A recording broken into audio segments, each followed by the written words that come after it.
Hey crafters! Today I will be showing you how I made this miniature rattan cabinet.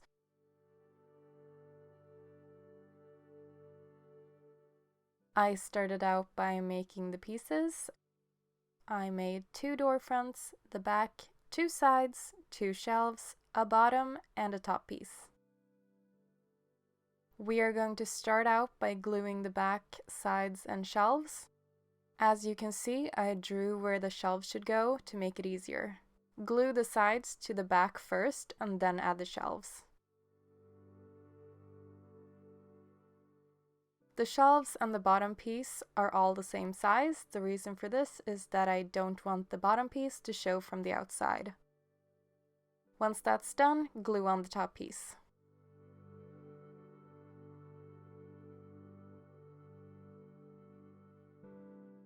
I've made the inside of the cabinet doors arched. I've cut that out and sanded them down a bit to make them smoother. If you've seen my previous video, you might remember that I used cross-stitch fabric. We are going to use it again today, but with a different technique. Start out by cutting the fabric to size. It should be bigger than the arched cutout, but small enough so it doesn't stick out around the edges of the door. To get the round rattan shape, we are going to sew it. Here you can see that I've already started, so now I'm going to show you how I did it. Start off by coming up from the underside of the fabric. At the edge of the fabric, I just loop the thread around the outside pieces that are sticking out.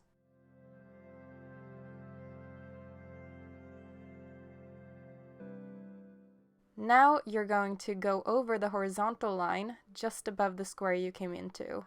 Now go under the vertical bar next to the square that you're in, once again, over the horizontal bar and under the vertical. You will continue this way throughout the project, working your way diagonally.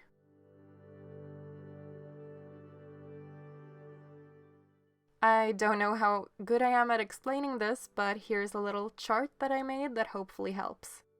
So the red arrows are going over the bars and the blue arrows are going under the bars.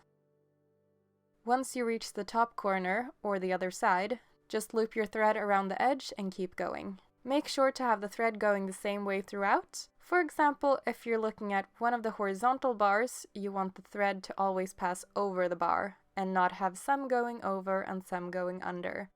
This will make the project look better in the end. If you're putting in all this work, you may as well make it look as nice as possible. So just remember to always go over the horizontal lines and under the vertical ones, and everything should turn out perfect. Now once you've sewn the entire thing, guess what? We're doing it again! As you can see, we've created an oval shape, but we want it to be round, like this. To do that, we are going to turn our pattern and work on a diagonal again, only this time in the other direction.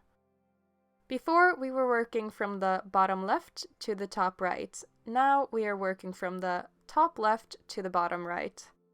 For the second round, you want to go over the vertical lines and under the horizontal lines. This will make the pattern look the best in the end. Once again, here's a chart of what the pattern is. The red arrows are going over the bars and the blue arrows are going under the bars.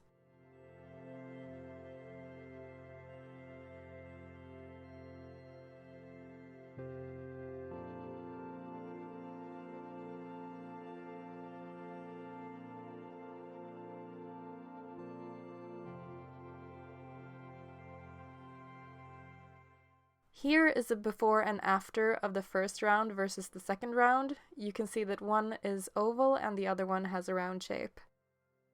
Here you can see the difference it makes compared to the original fabric. If you saw my last video, you probably remember that I used the original fabric in that video. You can definitely do that in this project as well, but I wanted to show you a different technique today. In my last video, I dyed the fabric black, so the detail, in my opinion, doesn't show up as well, and it wasn't worth all the effort of sewing this to me. If you prefer the look of square rattan, or you intend to paint it a dark color, then know that that is a great option to just use the original fabric. If you haven't seen my last rattan video, I'll link it at the end of this video. When you're done with both sides, you can go ahead and glue on the doors. To make them open all the way, I glued them to the outside of the frame.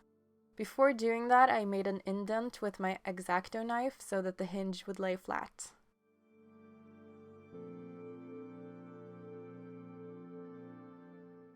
Time for the legs. Using a square wooden dowel, I cut out 4 long pieces and 2 short pieces.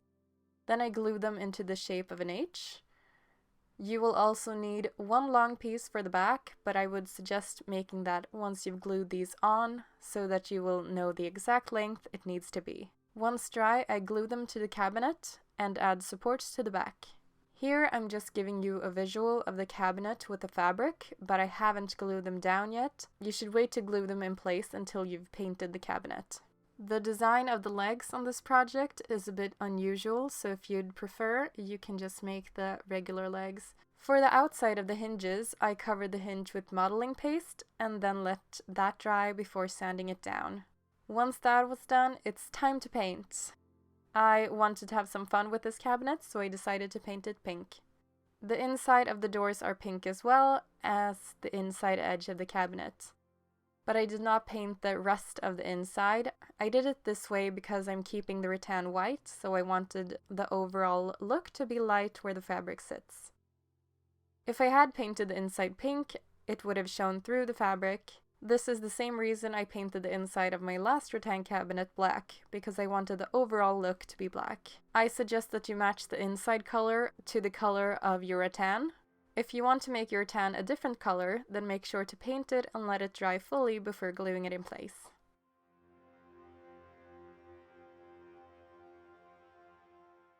The design of the legs on this project is a bit unusual, so if you'd prefer, you can just make the regular legs that I usually go for. I just decided to go for something different today. If you wanted to, you could add a shelf to the middle or the bottom of the legs instead of the supports, and just play around with the design. Once everything is dry, it's time to glue down the fabric to the inside of the doors. I'm using a clear runny glue to do this.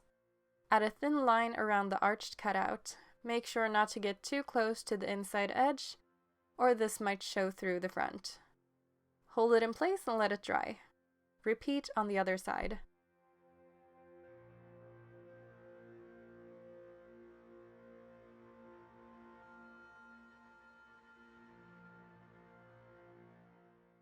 Once that is dry, it's time for the last step, handles. This is the exact same process as in my last video. Take a tea light, cut out 2 strips, bend it into this shape and paint it. I'm painting mine gold using alcohol ink. Once it's dry, you can cut off the long end, as this was just there so that you could have something to hold on to as you painted. Make a small indentation with your X-acto knife in the door so the handle can sit flush against it. Glue them in place and you're done! This is the finished result. I hope you liked this video. Let me know in the comments what you thought. Do you prefer the square rattan or the round rattan? If you want to see more from me, then make sure to subscribe so you don't miss the next video. If you want to see my last video, where I made a tall rattan cabinet, that will be linked here. Until next time, have a great day. Bye!